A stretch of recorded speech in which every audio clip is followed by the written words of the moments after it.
главного национального канала продолжает программа «Новый день». В студии работает Катерина Винокурова. Я и мои коллеги желаем вам сегодня отличного настроения, только добрых и хороших новостей. 22 января на календаре, пятница. Приятного аппетита всем, кто завтракает в эту минуту. Те, кто отправляется на учебу или на работу, одевайтесь теплее. К слову о погоде. Что нам скажут синоптики на сегодняшний день, узнаем прямо сейчас. По данным Якутского управления по гидрометеорологии и мониторингу окружающей среды, сегодня в центральных Улусах в 6 часов утра температура воздуха составила минус 46, минус 52 градуса. Днем ожидается минус 45, минус 50. Заречье минус 49, минус 53 утром, днем минус 46, минус 50 градусов. В южных Улусах минус 38-40 утром, днем ожидается до минус 36. В Вилюйских минус 49-54 утром, днем минус 44, минус 50 градусов. В Нижнеленских Улусах температура воздуха составила минус 50 градусов утром, днем ожидается минус 44, минус 48. В западных минус 46, минус 49 утром, днем минус 40-48. В Колыма-Индигирских минус 41-50 утром, днем минус 40, минус 48 градусов. В Янских Улусах минус 38-45 утром, днем минус 32, минус 36. В северо-западных минус 32, минус 51 утром, днем ожидается минус 29, минус 49 градусов. В 6 часов утра температура воздуха в городе Якутске составила минус 49 градусов, атмосферное давление 763 миллиметра ртутного столба. Днем ожидается минус 47, минус 48. По приказу Управления образования до 25 января текущего года в связи с климатическими условиями в дистанционной форме обучения обучаются с 1 по 11 классы. Напоминаю, что мы работаем в прямом эфире. Пишите на наш WhatsApp номер 8 914 279 2262. Ну а далее наш эфир продолжит свежий информационный блок.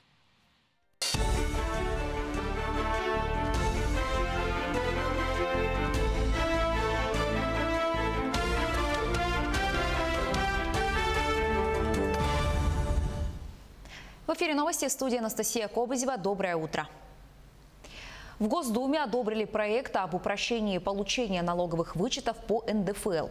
По действующему в настоящее время механизму для получения налоговых вычетов требуется подача декларации по форме 3 НДФЛ с документами, подтверждающими право на вычеты. Известно, что только после этого гражданин может вернуть 13% налога от суммы кредита из уплаченных процентов. Однако законопроектом предусмотрено упрощение этой процедуры путем бесконтактного общения граждан с налоговыми органами через личный кабинет на сайте ФНС. При этом налоговики будут проверять данные сами с помощью автоматизированной информационной системы. Малые предприятия за прошлый год потеряли почти 3 триллиона рублей. При этом наибольшие убытки бизнес понес в третьем квартале уже после снятия ограничительных мер, введенных из-за коронавируса. Показатели этого периода обусловлены снижением доходов населения. Больше всего за прошедший год пострадали предприятия малого бизнеса в сферах туризма, общественного питания, гостиничной деятельности и операций с недвижимостью. По мере прекращения финансовой поддержки со стороны государства предприниматели начали брать больше кредитов. За 10 месяцев 2020 года число оформленных займов выросло на 80% по сравнению с тем же периодом 2019 года. Министерство транспорта России прокомментировало предложение уменьшить нормы авиабагажа. В ведомстве рассказали, что вопрос требует дополнительной проработки со всеми участниками авиарынка и общественными организациями. Окончательных решений пока не принималось. В России сейчас обсуждают возможность уменьшить размеры провозимого авиапассажирами багажа на 20%. С такой инициативой выступил Аэрофлот. В России могут отменить или снизить транспортный налог для владельцев экологичного транспорта, в частности газомоторного. Эту меру прорабатывает Минэкономразвития. Она будет внесена на рассмотрение в комплексный план повышения энергоэффективности российской экономики. Министерство также изучает возможность выплачивать субсидии покупателям автомобилей с объемом двигателя до 1 литра, а также прорабатывает различные меры стимулирования производителей экологичных автомобилей. Нововведения будут способствовать улучшению экологической ситуации в стране, считают эксперты. В этом году будет продолжена программа Министерства развития Дальнего Востока и Арктики по модернизации материально-технической базы учреждений среднего профессионального образования.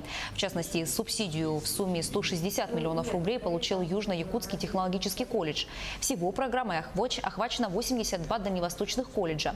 Кроме того, Жатайский техникум выиграл грант Министерства просвещения России в размере 44 миллионов рублей на оборудование мастерской. За 4 года в число победителей федерального конкурса на переоборудование мастерских и лабораторий в соответствии со стандартами WorldSkills вошли 7 республиканских учебных заведений, в том числе и Северо-Восточный федеральный университет. Мы помогаем директорам колледжей профессионально заполнять заявки, чтобы они могли выиграть в этом конкурсе. А по линии Минпросвещения мы доказываем кадровую потребность наших новых производств, новых инвесторов, которые развивают Дальний Восток. И для Минпросвещения это очень существенный аргумент, потому что они хотят выделять деньги туда, где есть реальная потребность в кадрах, где развивается экономика. Вероятность того, что за человеком будут вести наблюдение в номерах отелей и съемном жилье или офисах, нельзя назвать высокой. Однако при наличии таких подозрений можно проверить помещение самостоятельно, рассказал директор компании «Интеллектуальный резерв» Павел Мясоедов. По его словам, сначала нужно ознакомиться с местом, в котором человек находится. Если скрытую камеру установили целенаправленно, то, скорее всего, она будет находиться рядом с другими предметами, чтобы не привлекать к себе лишнего внимания. Особенно внимательно необходимо проверить датчики дыма, картины и мягкие игрушки. Мясоедов отметил, что в комнате можно включить фонарик на телефоне и лучом света пройтись по ней. Если где-то появятся световые блики, то, вероятно, именно в этом месте находится камера, от стекла которой отразился свет. К этой минуте у меня пока вся информация. Оставайтесь с нами.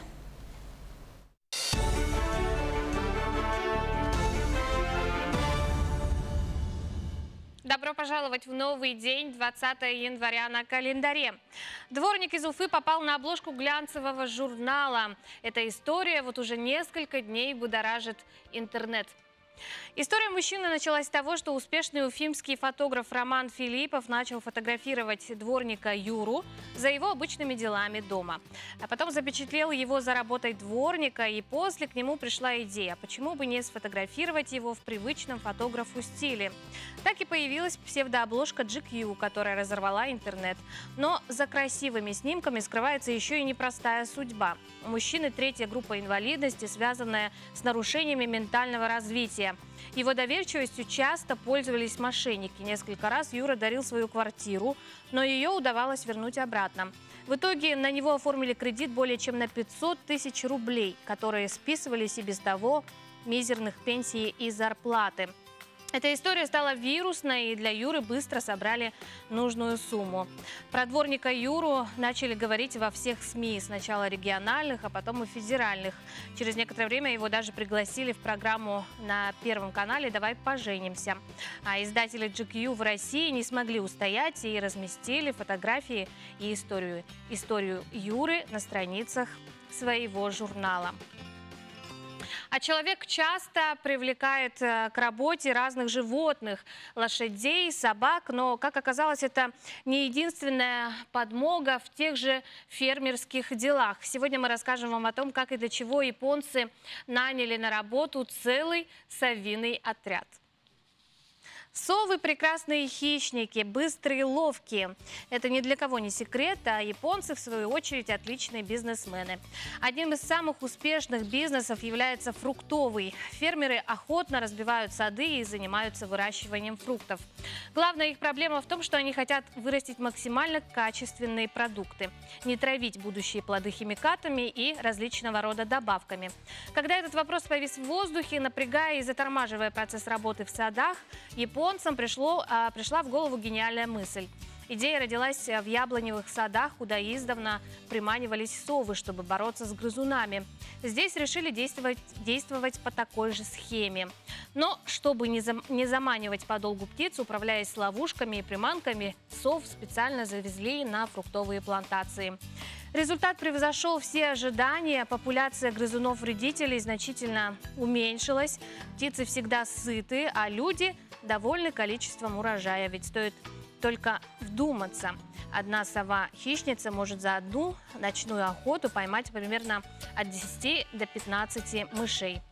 Можно представить, сколько грызунов на счету целого совиного отряда. Ну а далее предлагаю прослушать астрологический прогноз на день 20 января.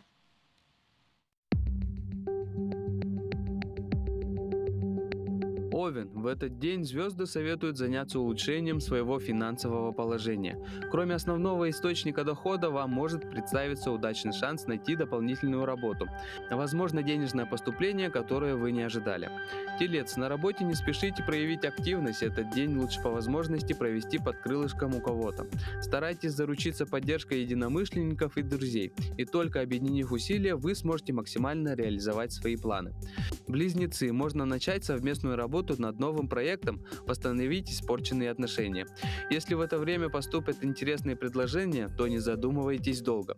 Вторая половина дня подходит для прохождения медицинского обследования. Рак. Для достижения хороших результатов в любом деле нужно действовать самостоятельно. Это избавит вас от разочарований. Изучайте ситуацию и налаживайте отношения с людьми, чья помощь может понадобиться в будущем. Звезды советуют вам решительно избавиться от всего устаревшего и ненужного. Лев. В этот день вы почувствуете какие-то ограничения при попытке реализовать свои намерения.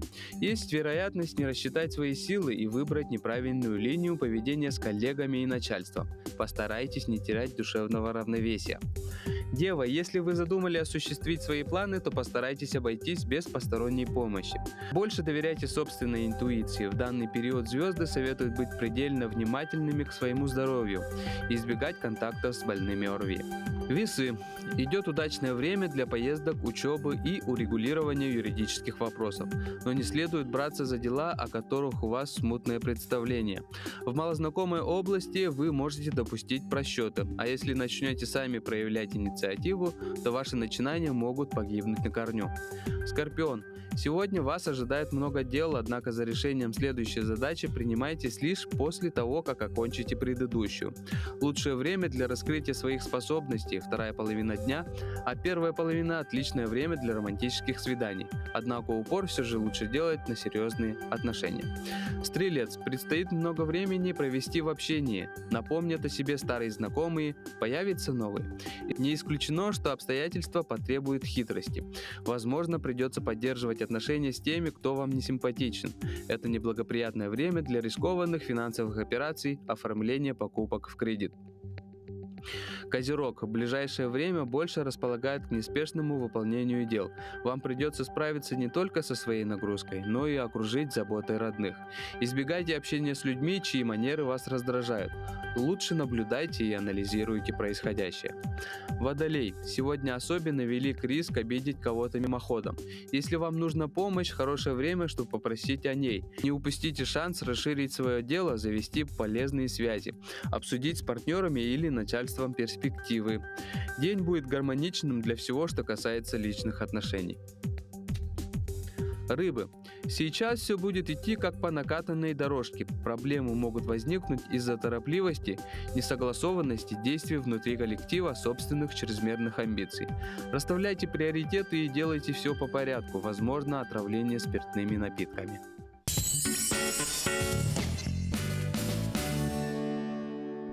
Все для шитья и рукоделия. Блестки, стразы, бисер, фурнитура. При покупке на 3000 рублей дарим дисконтную карту на 15%. Огромный выбор, низкие цены. Магазин «Блеск». Улица Лермонтова, 63. Теперь в формате маркета. Ноутбуктарга сүрбе біргенгедері чепчати. Респект, Джокускай, Ленин проспеган отут алтата.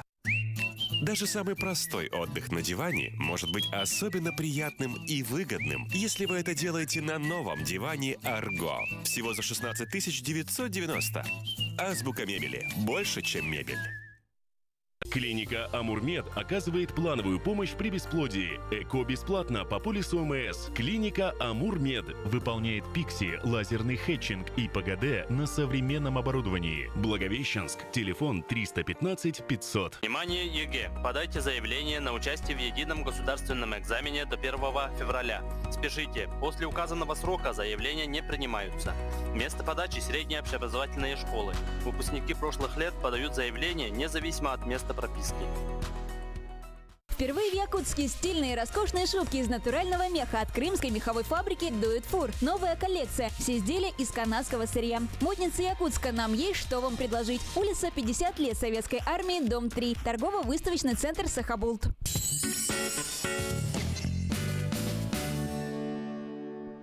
Доброе утро. Мы продолжаем. В апреле 21-го по всей стране будет проходить всероссийская перепись населения, которая должна была состояться в октябре 2020-го. В связи с тем, что треть населенных пунктов нашей республики относится к отдаленным и труднодоступным, в республике перепись начнется с 1 февраля 2021 года. Как идет подготовка в нашей республике, об этом мы сегодня поговорим с заместителем начальника отдела статистики, уровня жизни, обследований домашних хозяйств населения и здравоохранения Марией Белешовой. Мария Анатольевна, доброе утро. Доброе утро.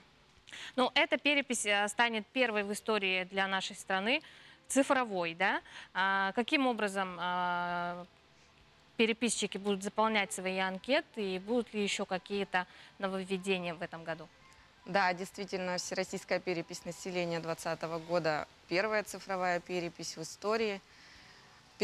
Главным нововведением становится возможность самостоятельного заполнения переписных листов на портале госуслуги.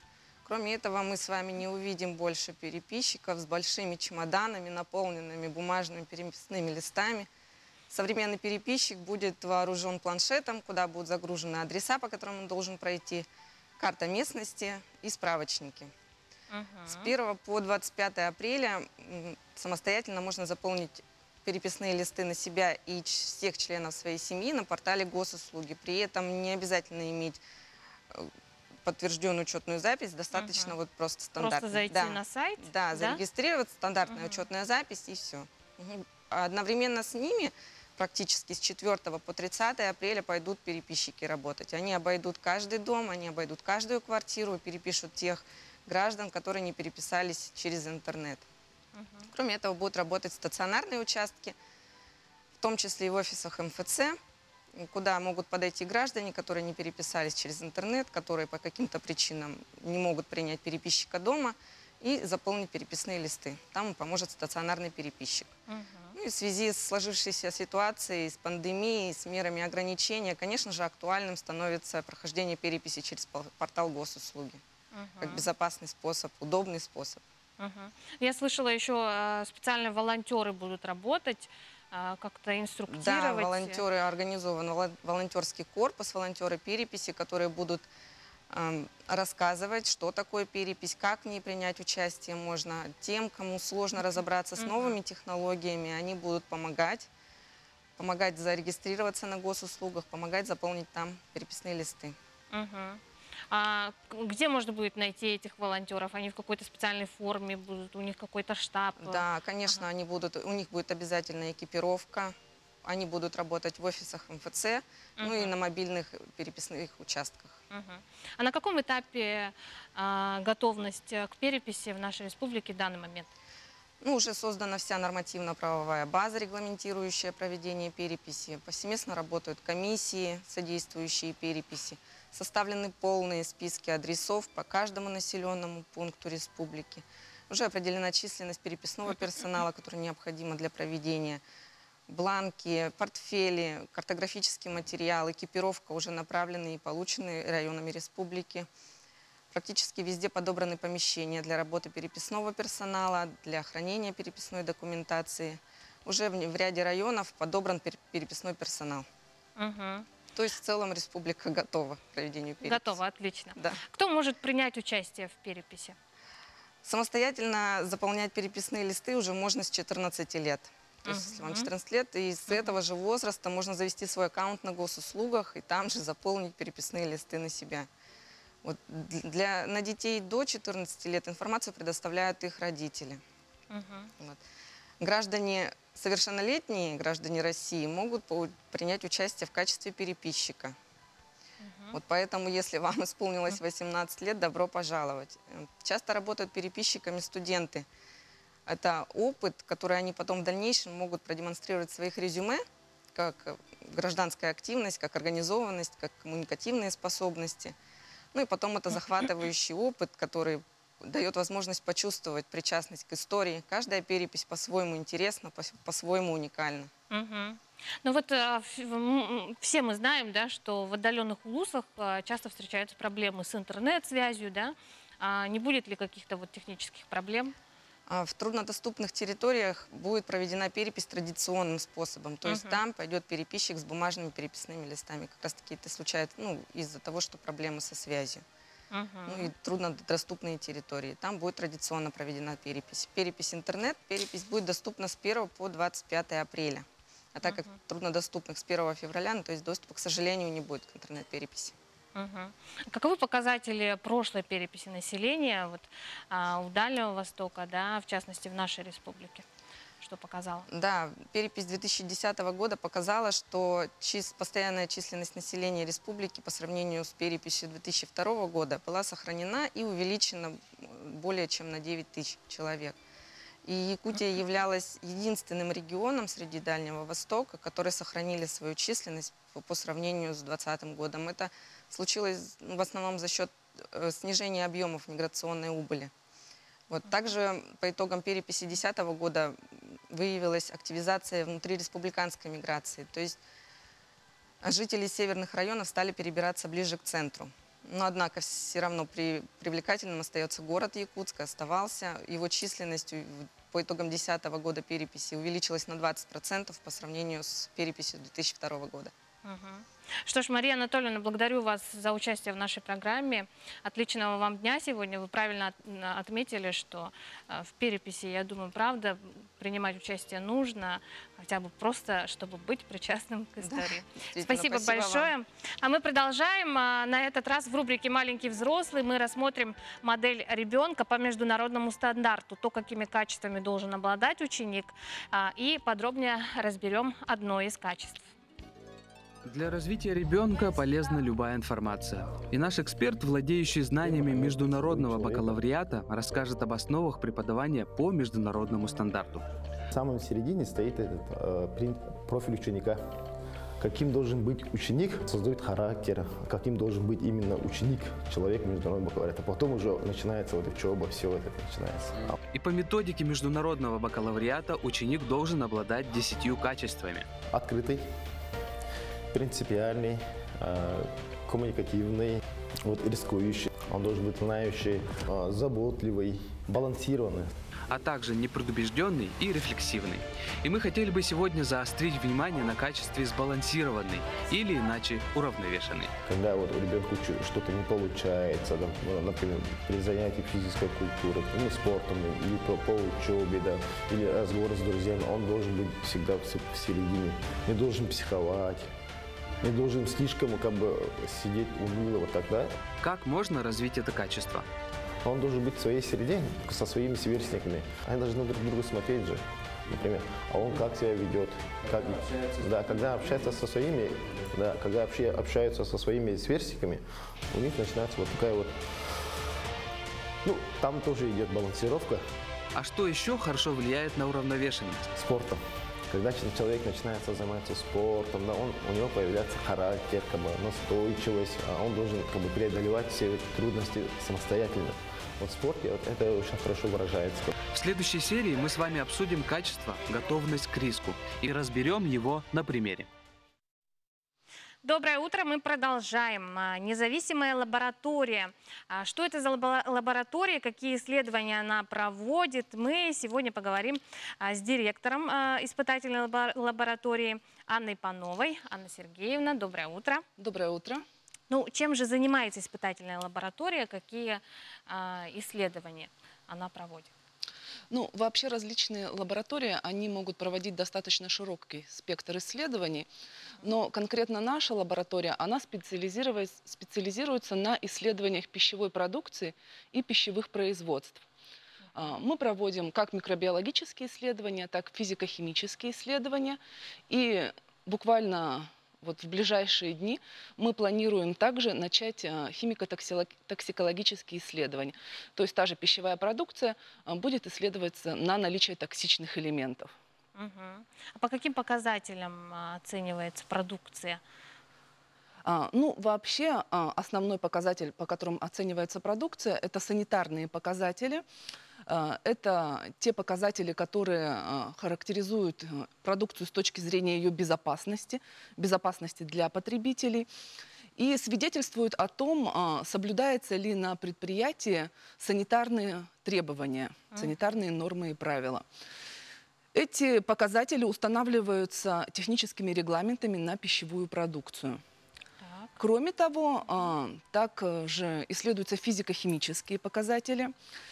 Эти показатели уже больше характеризуют продукцию с точки зрения ее качества, и они указывают на то, соблюдается ли не санитарный режим, а уже технология производства самой продукции, рецептура. И вот эти показатели, они уже нормируются ГОСТами, либо иными техническими документами на продукцию. И если перечислять такие показатели, то они, конечно, индивидуальны для каждого вида. Но, например, санитарные – это всегда бактерии группы кишечной палочки, стафилококки, дрожжи, плесени и так далее.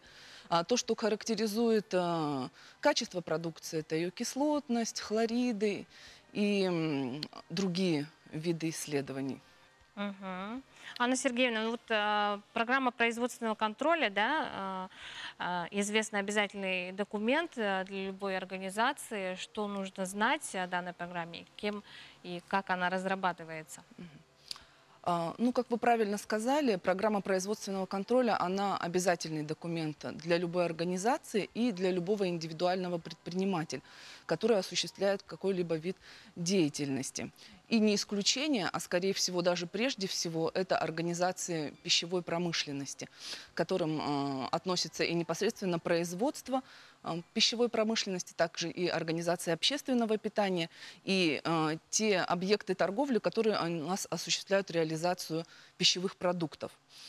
Эти предприниматели также обязаны у себя вести производственный контроль, который начинается еще с момента открытия этой организации, именно разработкой и утверждением программы производственного контроля.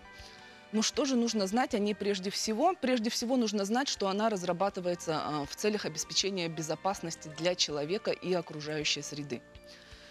И объем ее содержания, оно нормируется санитарными правилами. Разрабатывается она самостоятельно организациями, индивидуальными предпринимателями. Для некоторых видов письмом Роспотребнадзора утверждены типовые программы производственного контроля, но не для всех. Также организации, они могут обратиться и к третьим лицам за разработкой производственного контроля. Практически все лаборатории, которые его организуют, они и занимаются в том числе разработкой программ производственного контроля. А что влечет за собой несоблюдение правил, да, по производственному контролю? Ну, как я уже сказала, что производственный контроль, он у нас нормируется и устанавливается действующим законодательством. А, соответственно, нарушение законодательства, оно всегда влечет за собой определенную ответственность. И, в частности, неведение предприятиям производственного контроля, это включает в себя как отсутствие программы, в принципе, производственного контроля, так и фактическое неведение, то есть отсутствие соответствующих журналов, отсутствие протоколов лабораторных исследований.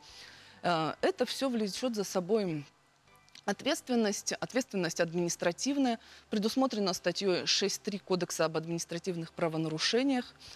И санкция этой статьи, она предусматривает как штраф, так и приостановление деятельности на срок до 90 суток. Да, но хотелось бы, конечно, чтобы наши предприниматели, они организовывали контроль у себя внутренний на производстве не только под страхом наказания, да, как говорится, а исходя из своей личной ответственности предпринимательской, да, перед по своими потребителями и выпускали на рынок нашей республики качественную и безопасную продукцию.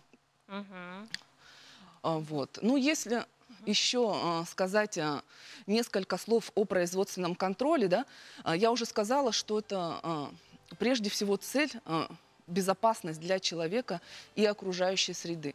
И когда мы говорим о безопасности человека, мы, конечно, подразумеваем прежде всего безопасность для потребителя, да, уже готовой продукции. Но также мы должны знать и то, что в рамках производственного контроля должна и контролироваться та среда, в которой работают сотрудники этих организаций. То есть она тоже должна быть безопасной для тех работников, которые осуществляют там свою деятельность, работают на производстве пищевой продукции в частности. То есть вот здесь два аспекта именно безопасности для здоровья человека. Анна Сергеевна, спасибо вам за участие в нашем эфире. Спасибо за возможность узнать больше про независимую лабораторию. Я думаю, наши телезрители заинтересовались. Как-то вас можно найти в социальных сетях или на сайте, ознакомиться подробнее? У нас есть страница в Инстаграм. Ну, наша организация еще молодая, начинает только свой жизненный путь, но уже имеет определенный опыт, потому что наши сотрудники уже, которые у нас на сегодняшний день работают, они опытные. Но лучше всего вот сейчас в Инстаграм нас найти, либо в Давалгиз тоже есть о нас информация. Спасибо. Удачного дня. Спасибо ну а большое. мы прерываемся на небольшую рекламную паузу. Оставайтесь с нами.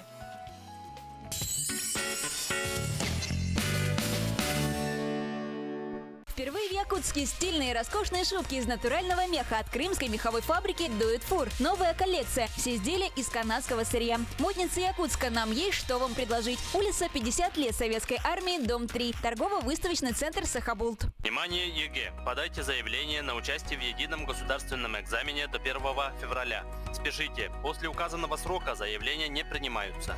Место подачи – средние общеобразовательные школы. Выпускники прошлых лет подают заявление независимо от места прописки.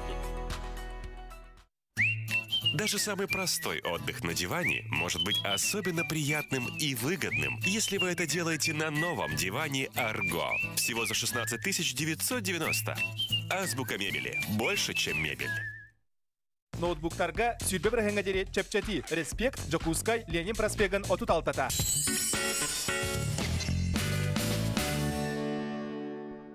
Добро пожаловать в новый день, 22 января, пятница, еще чуть-чуть, и долгожданные выходные ожидают нас. А далее наш эфир продолжит свежий информационный блок. Передаю слово своим коллегам, после чего встречаемся снова в нашей студии.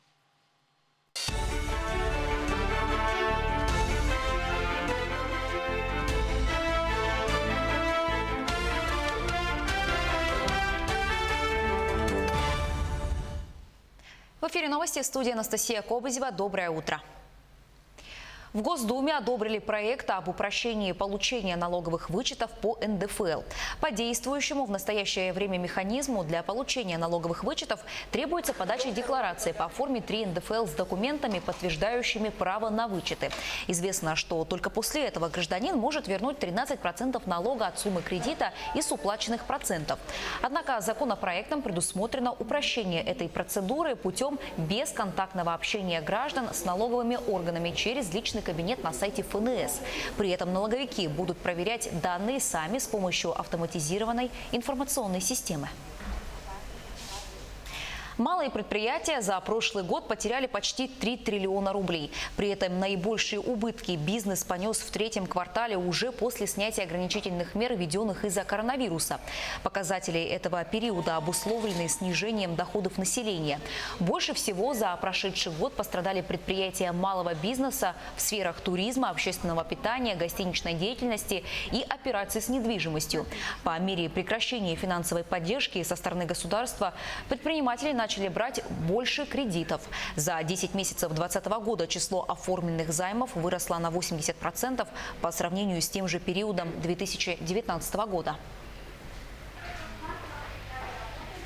Министерство транспорта России прокомментировало предложение уменьшить нормы авиабагажа. В ведомстве рассказали, что вопрос требует дополнительной проработки со всеми участниками авиарынка и общественными организациями.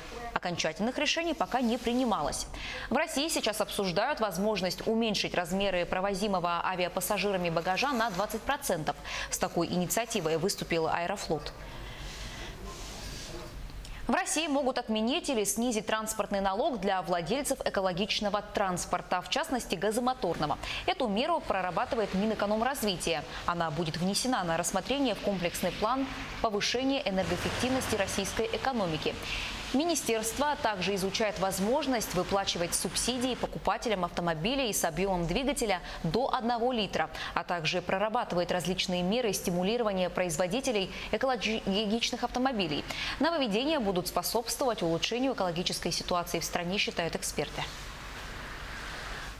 В этом году будет продолжена программа Министерства развития Дальнего Востока и Арктики по модернизации материально-технической базы учреждений среднего профессионального образования. В частности, субсидию в сумме 160 миллионов рублей получил Южно-Якутский технологический колледж. Всего программой охвачено 82 дальневосточных колледжа. Кроме того, Жатайский техникум выиграл грант Министерства просвещения России в размере 44 миллионов рублей на оборудование мастерской. За 4 года в число победителей федерального конкурса на переоборудование мастерских и лабораторий в соответствии со стандартами WorldSkills вошли 7 республиканских учебных заведений, в том числе и Северо-Восточный федеральный университет. Мы помогаем директорам колледжей профессионально заполнять заявки, чтобы они могли выиграть в этом конкурсе. А по линии Минпросвещения мы доказываем кадровую потребность наших новых производств, новых инвесторов, которые развивают Дальний Восток. И для Минпросвещения это очень существенный аргумент, потому что они хотят выделять деньги туда, где есть реальная потребность в кадрах, где развивается экономика. Вероятность того, что за человеком будут вести наблюдение в номерах отелей и съемном жилье или офисах, нельзя назвать высокой. Однако при наличии таких подозрений можно проверить помещение самостоятельно, рассказал директор компании «Интеллектуальный резерв» Павел Мясоедов. По его словам, сначала нужно ознакомиться с местом, в котором человек находится.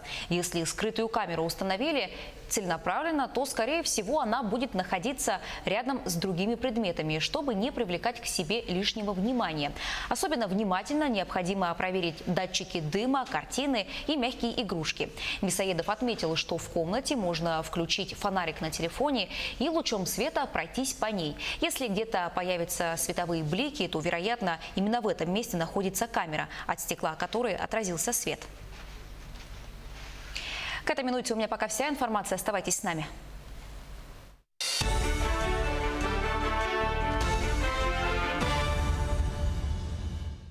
Спасибо коллегам. Мы продолжаем наш эфир. Следующая информация будет полезна предпринимателям. Как грамотно выстроить экспортный бизнес, какую господдержку могут получить предприниматели, а также в целом о работе Центра поддержки экспорта. Мы сегодня поговорим с руководителем данного центра Линой Петровой. Лина Даниловна, доброе утро. Доброе утро. Расскажите нам о деятельности Центра поддержки экспорта. Какие услуги он предлагает? Наш Центр поддержки экспорта работает с сентября 2018 года.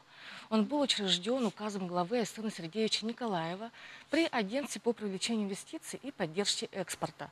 Основная цель нашей организации – это увеличение объемов несырьевого экспорта, увеличение количества экспортно ориентированных компаний и продвижение местной продукции на внешние рынки. Основную координацию за нашей организацией ведет Министерство внешних связей по делам народов Республики Саха-Якутия, Министерство экономики и Министерство предпринимательства, торговли и туризма. В рамках подписанного соглашения между Российским экспортным центром и Министерством экономики Российский экспортный центр предоставляет методическую помощь по развитию экспорта в нашем регионе. Наши услуги, они строго регламентированы, они у нас прописаны в приказе Министерства экономического развития Российской Федерации номер 594. Все наши услуги, они предоставляются в соответствии с этим указанным регламентом. А какие товары экспортируются в нашем регионе? Если говорить о структуре экспорта, то в 2020 году у нас по данным Федеральной таможенной службы за 3 квартала было экспортировано товаров и сырья на сумму 1 миллиард 970 миллионов долларов США. В данной структуре наибольший объем приходится на алмазы и бриллианты, занимает 77%. И 23% приходится на топливо. Это уголь, который поставляется с южной части Якутии, и на природный газ. Бриллианты и алмазы у нас уходят в Объединенные Арабские Эмираты, в Индию, в Бельгию. Уголь и природный газ у нас уходит в Китай. Если мы говорим об объемах не сырьевого, не энергетического экспорта, то в прошлом году также за 3 квартала он составил 85,5 долларов США. И в данной структуре, конечно, тоже преобладают бриллианты, экспортируется у нас сжиженный природный газ в Монголию, также отмечен экспорт чароита, угля и бивня мамонта, которые успели вывести еще в начале прошлого года до наступления пандемии. Лена Даниловна, ну с чего лучше начать предпринимателям-экспортерам? Если вы можете видеть на слайде показан сам процесс развития экспортного проекта. Для начала предпринимателю, конечно, надо определиться, в какую страну ему надо экспортировать и с кем иметь дело, то есть выбрать какого надежного иностранного контрагента. И вот на самом первом этапе наш Центр поддержки экспорта как раз-таки оказывает большинство наших услуг. Первое – это проведение маркетингового исследования. Само маркетинговое исследование, оно дает ответы на такие вопросы, по какой стоимости можно будет продавать товар, какие могут быть конкуренты, какие будут потребительские предпочтения в стране контрагента. Также можно будет ответить на вопрос, как можно его улучшить и какие есть цепочки поставок товара на этот рынок. И есть ли вообще барьеры для входа именно вашего товара в ту или иную страну. Данная услуга у нас предоставляется на условиях софинансирования. 80% у нас оплачивает, то есть это оплачивает мы, Центр поддержки экспорта, и 20% уже доплачивает сам предприниматель. Также на этом этапе мы оказываем услугу по поиску партнера. Данная услуга, она очень актуальна как раз-таки в условиях пандемии, когда у нас границы закрыты, но мы можем провести переговоры с иностранными контрагентами в формате ВКС. Для начала у нас готовятся материалы, презентации, коммерческое предложение у предприятия, направляется иностранным контрагентам по пожеланию наших предпринимателей. Затем мы от них получаем отклик на проведение более детальных переговоров и уже организуем ВКС, переговоров посредством платформ, и приглашаем уже специализированных переводчиков, которые могут обеспечить переговорный процесс качественный. Также на данном этапе мы до наступления пандемии у нас очень популярны были услуги. Это по организации участия предприятий в выставках. Вот в рамках данной услуги мы оплачиваем регистрационный взнос, мы оплачиваем работу по застройке стенда, по дизайну стенда, по аренде оборудования, которое может использоваться. Это витрины, столы, стулья, даже экран, телевизор. Все по пожеланию предпринимателя. Также мы организуем трансфер с места проведения выставки до места проживания предпринимателей. Мы нанимаем переводчика и готовим раздаточные материалы, которые могут быть использованы во время выставки. Я думаю, что сейчас когда уже у нас пандемия закончится, возможно, вакцина себя очень хорошо проявит, у нас заболеваемость уменьшится, и мы тоже возобновим эти услуги для предпринимателей. Помимо этого мы организуем услуги по организации бизнес-миссий и реверсных бизнес-миссий. А на каком этапе государственную поддержку могут получить предприниматели? Они как раз-таки на первом этапе могут ее получить, заявиться к нам и уже как бы понять для себя, в какую страну им лучше двигаться. Потому что не во все страны есть открытый доступ. И я как советую предпринимателям начинать свой экспорт со стран СНГ или со стран, которые входят в Евразес. За подробной консультацией куда могут обратиться желающие к вам? Они могут обратиться в Центр поддержки экспорта. Мы находимся в LG-центре на 5-м этаже. А также можете посмотреть наш инстаграм-канал, называется «Якутия Экспорт». Лена Даниловна, спасибо вам за участие в нашем эфире. Желаю вам отличного дня сегодня, продуктивной работы. Спасибо вам. Спасибо. Ну а мы прервемся на небольшую короткую рекламу, после чего поговорим о Ночи искусства. Оставайтесь с нами.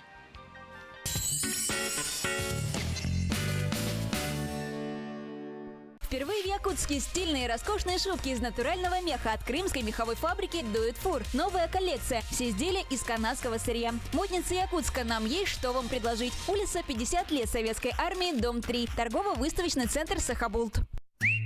Даже самый простой отдых на диване может быть особенно приятным и выгодным, если вы это делаете на новом диване Арго. Всего за 16 990. Азбука мебели. Больше, чем мебель. Внимание, ЕГЭ! Подайте заявление на участие в едином государственном экзамене до 1 февраля. Спешите! После указанного срока заявления не принимаются. Место подачи – средние общеобразовательные школы. Выпускники прошлых лет подают заявление независимо от места прописки. Ноутбуктарга сүрбе біргенгедері чепчати. Респект, Джокускай, Ленин проспеган отут алтата.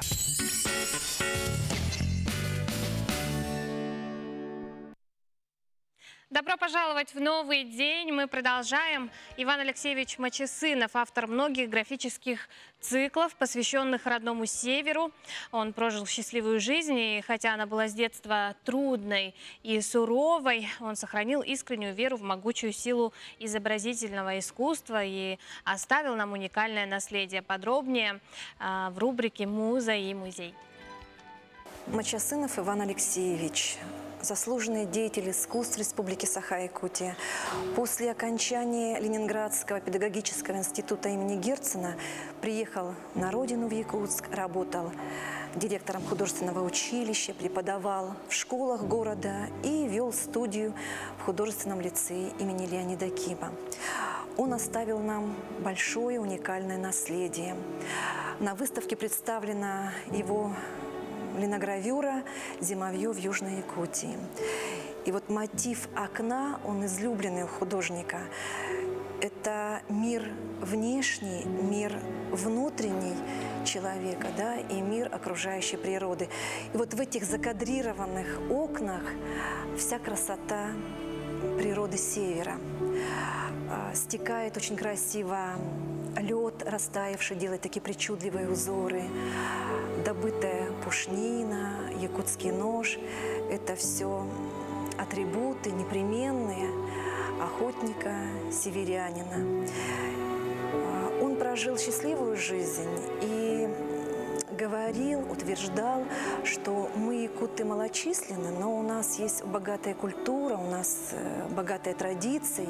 И вот пока мы держимся за культуру и традицию, как за спасительную нить, то мы будем жить и мы будем развиваться.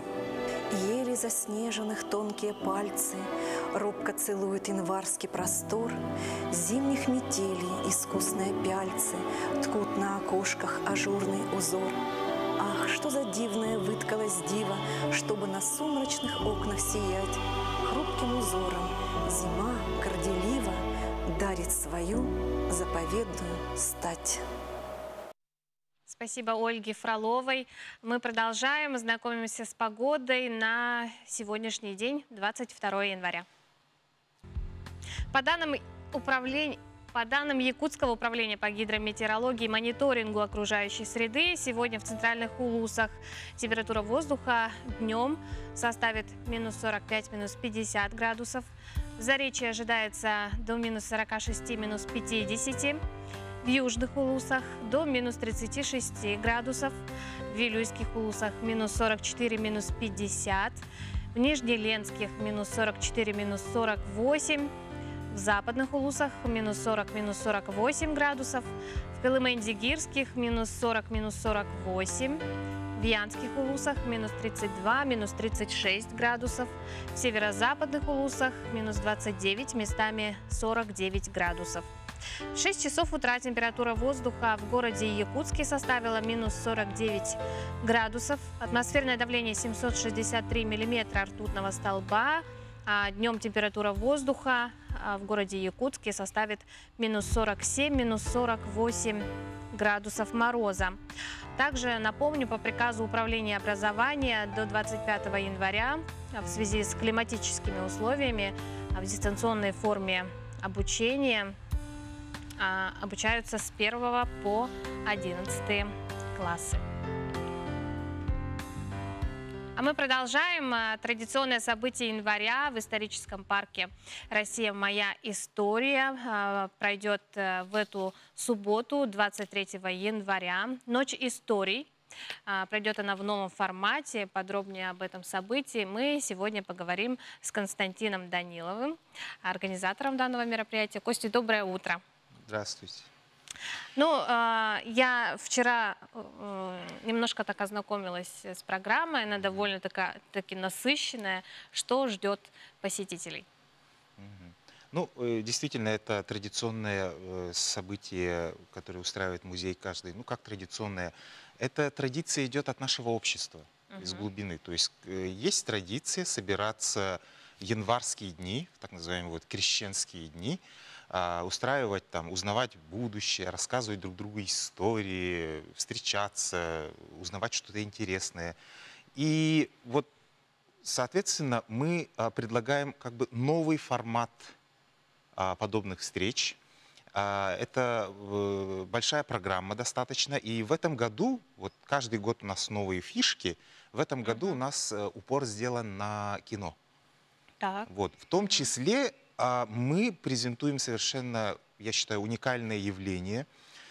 Якутский интернет-сериал, веб-сериал, причем анимационный, мультипликационный. Это на YouTube-канале Акела Animation выходит уже несколько лет такой сериал «Страшилки Севера».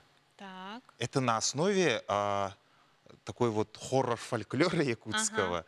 То есть все эти наши вот эти вот страшилки, которые мы в детстве друг другу вот шепотом рассказывали, они очень хорошо прорисованы и в качестве каких-то вот таких небольших серий выпущены. Уже выпущено 8 серий, и никто не знал, кто автор вот этих вот великолепных работ. Это была такая тоже своя такая мистическая история. И вот, наконец, мы его нашли. Так. Да. И вот завтра буквально презентуем его публике, представим. Более того, он еще и подготовил эксклюзивно для вот завтрашнего дня 9-ю серию. То есть это будет премьера новой серии, которую еще никто не видел. И посетители ее увидят первыми, да? Первые увидят вот эту вот серию. Так а кто же автор? Вот я думаю, сохранить интригу, чтобы вот люди пришли и узнали, кто же это такой, либо здесь сказать. Ну вот, как ты думаешь, сейчас сказать или все-таки, чтобы посетители там увидели? Давай оставим интригу, да? Интригу давайте оставим, да, чтобы была какая-то такая тайна, потому что очень долго пытались узнать, кто это такой. И вообще в Якутии же очень редкое явление, когда снимают мультики, мультфильмы. А тут человек, буквально энтузиаст, один делает целый сериал мультипликационный. И это, конечно же, явление, заслуживающее всяческого внимания и поощрения. А этот сериал популярен, да, в интернете? Он имеет своих фанатов, да. И у него уже сформировались фанаты не только в Якутии, но и за пределами. Потому что сама, как сказать, сам формат вот этот вот любителей каких-то там маленьких хоррор-историй, фильмов, мультипликации такой ужасов, оно, конечно же, имеет большую аудиторию, чем вот только в Якутии. Поэтому интернет предоставляет очень большую аудиторию. Соответственно, эта таинственная личность, она вот как раз-таки популярна не только в Якутии. Вот. Но у нас как бы такая, в связи с пандемической ситуацией, конечно же, будут кое-какие ограничения в количестве, поэтому вот на это мероприятие будет допущено только 150 человек. Так. Вот, поэтому Места ограничены. Места очень ограничены, но при этом те люди, которые попадут туда, они получат очень интересную программу. Здорово. Да, и это будет практически формат закрытой вечеринки. А во сколько начнется? Начнется в 5 и закончится в 11. Но при этом там будут еще и лекции Надежды Васильевой, да, психолога. Да, у нас будет прекрасная, интересная лекция про вообще природу вот этого вот загадочного, мистического, да, почему мы какие-то вещи воспринимаем как мистические, почему мы боимся неизвестного, и вот какие вот приемы есть, да, чтобы вот понять. Также мы покажем очень известный якутский фильм «Саялык. Литовье». Это один из первых фильмов ужасов в истории Якутии. Это тоже в этом плане интересно. Также будет у нас отдельные секции, квесты исторические.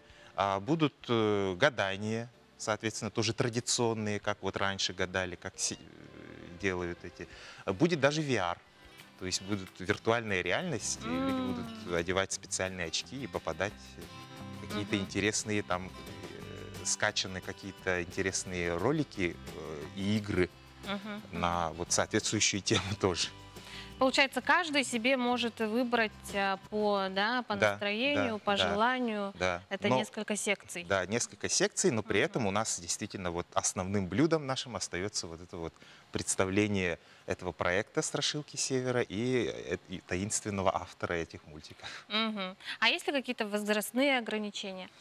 Я думаю, что нет. Ну, имеется в виду, что, конечно же, придут только вот уже, ну, как сказать, не дети, да, в основном взрослые, но формат такой, что, в принципе, каждый найдет себе по своим интересам какое-то занятие.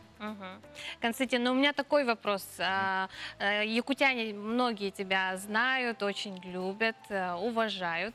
А вот чем ты сейчас на данный момент занимаешься? Интересно послушать от тебя лично. Ну, сейчас вот занят, соответственно, такими вот мероприятиями в музее. Соответственно, еще и у нас есть некоторое сотрудничество с театрами. Вот. И вот недавно, кстати, прошла премьера танцевального спектакля «Черная лиса» с театром танца.